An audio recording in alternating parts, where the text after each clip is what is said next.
Então, vamos ver como a gente descobre se um número é primo por meio de um programa em Python. Tá? Então, vamos supor que a gente tem o seguinte problema. A gente quer fazer um programa onde o usuário vai digitando vários números e para cada número a gente vai dizendo se esse número é primo ou não é primo. Tá? Como a gente poderia fazer isso? Vamos abrir aqui um novo arquivo. Teria que ser algo do tipo, vamos supor um número. O usuário vai digitando números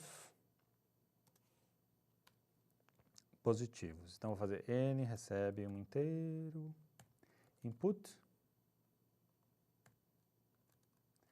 digite um número inteiro. Ele vai digitar aqui um número inteiro.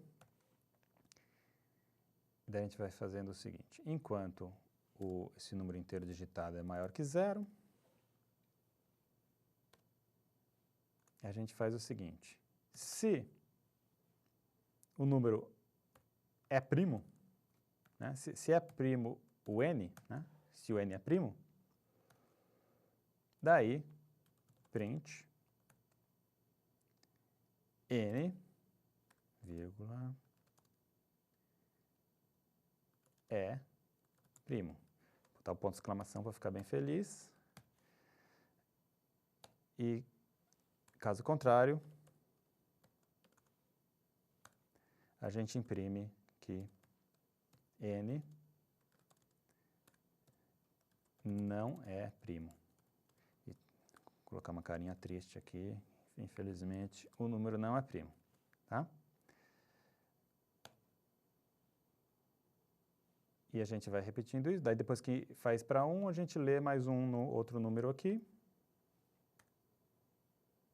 Na verdade, vou fazer assim. Eu vou colocar para ler aqui logo no começo.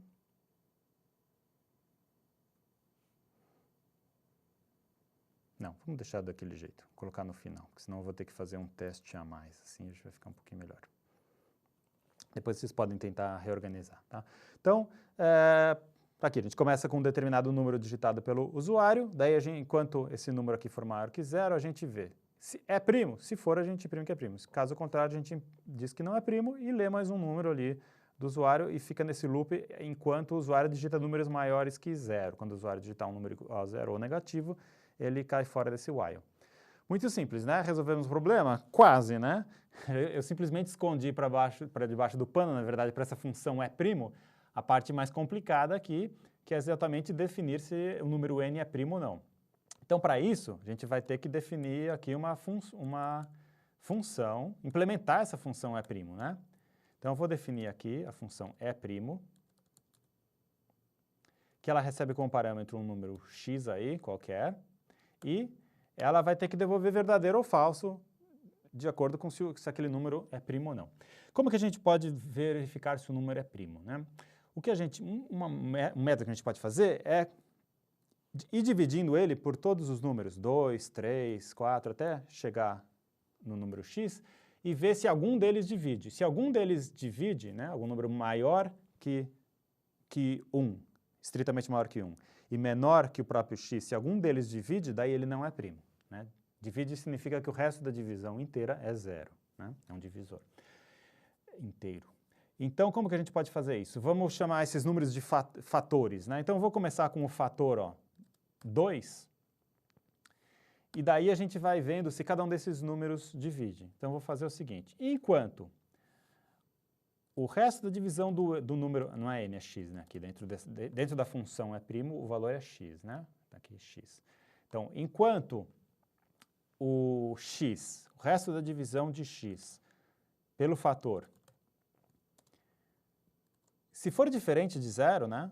Então, eu tenho, se for diferente de 0, eu tenho que continuar indo para o próximo fator, buscando por alguém que divide. Se for igual a 0, já não é primo, eu posso cair fora do while e dizer não é primo, né? Então, eu vou continuar no while enquanto eu não encontrei um divisor, né? Só que eu vou fazendo isso, né? Então, eu vou fazer, enquanto o fator não divide aqui, eu vou para o próximo fator, quem sabe o próximo fator, o fator recebe o fator mais 1, quem sabe o próximo divide, né? Eu vou repetindo esse while aqui, mas note que se o número for primo, ele vai sempre subindo fator igual a fator mais 1. Quando que eu paro, né?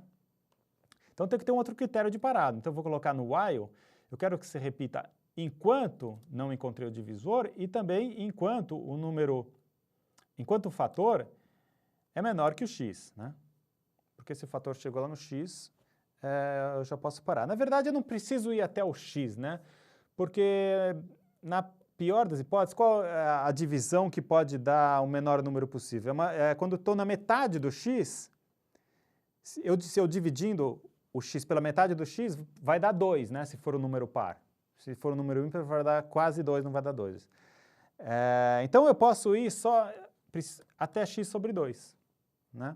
Porque se até x sobre 2 não encontrei um fator, não é depois do x sobre 2 que eu vou encontrar outro fator, porque depois do x sobre 2, dividindo aquilo pelo x vai dar um número menor que 2, entre 1 e 2, então não vai ser um número inteiro.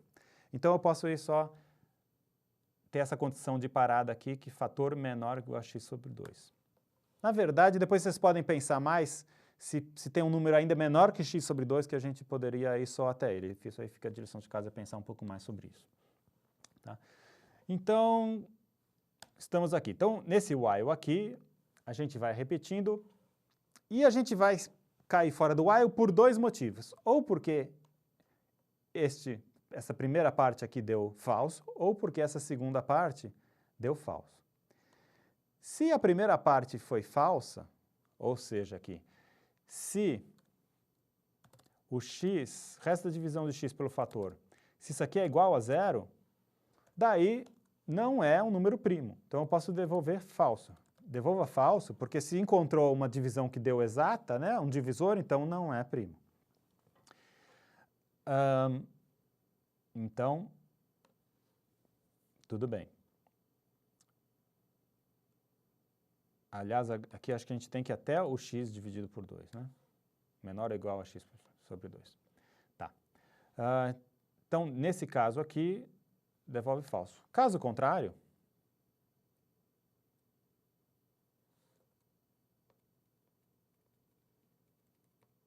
eu vou botar tabs aqui. Isso. Caso contrário, else, return true. Por quê? Porque se eu cheguei até o final desse while aqui e não encontrei nenhum fator cuja divisão desse exata, significa que o número é primo. Então, nesse caso aqui, eu devo devolver verdadeiro, indicando que o número é primo. Tá? Então, vamos ver se a coisa funciona agora. Para isso, eu vou mandar executar aqui, vamos compilar, ver se tem algum erro de compilação, né? Então, vou salvar, eu vou chamar de primos. Encontrei um erro de compilação. Aqui, às vezes eu esqueço esses 2 pontos aqui na condição do while. Tá? Vamos ver se tem mais algum outro erro de compilação. Ok, pode salvar. Não tem. Então, digite um número inteiro. Eu vou digitar o número 10. Opa, deu um erro. Vamos ver qual que é o erro aqui. O erro ele falou que o nome é primo não está definido.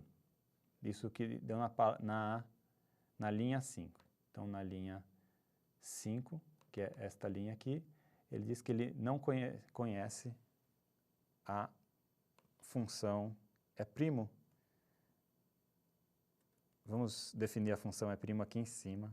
Acho que isso vai resolver o nosso problema. Vamos compilar novamente. Digite o número inteiro. 10.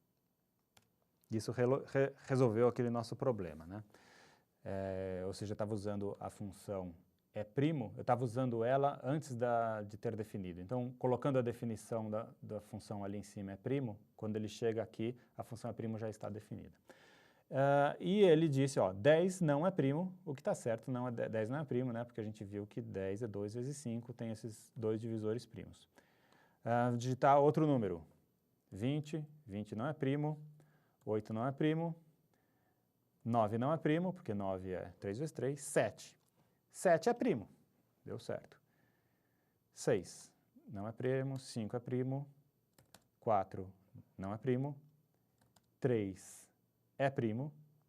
Vamos ver uns números maiores aqui. 11. 11 é primo, 12 não é primo, 13 é primo, 14, 15, 16. Ah, vamos pegar aquele número grandão que eu tinha visto ali, ó, esse número aqui que ele, quando eu calculei a multiplicidade por fatores primos, ele disse que esse aqui é um dos fatores. Então, vamos ver se esse aqui realmente é um número primo. É um número bem grandão, né? Ó, 654.923 é um número primo, é um primo grande. Vamos ver se funciona para o 2. 2 é um caso aí meio problemático, né? Diz que 2 não é primo. Aí depende da sua definição se... Não, 2 é primo, né? Então, se 2 é primo, a gente precisa tratar ele... Pelo menos esse meu algoritmo não está capturando o 2. Então, a gente tem duas formas, uma forma complicada e uma forma simples. A forma complicada é a gente alterar esse algoritmo de forma que para o 2 ele acabe devolvendo true também. Eu vou fazer agora uma forma mais simples e fica de lição de casa a forma mais sofisticada. A forma simples é simplesmente você colocar aqui if x é igual a 2, return true. Fazendo isso aqui, executando agora, se eu der 4, não é primo, 3 é primo, 2 é primo. Tá? Então, ele está funcionando aqui para o 2, mas o 2 eu estou tratando como um caso excepcional, um caso separado. Por isso eu introduzi esse if aqui. Né? Não é a forma mais elegante. A forma mais elegante é ter um algoritmo genérico que funcionasse para todos os casos. Né? Mas teria que pensar mais sobre como fazer isso. Tá? Então, parece que está funcionando. Agora você já sabe como fazer o programa para identificar se um determinado número é primo ou não.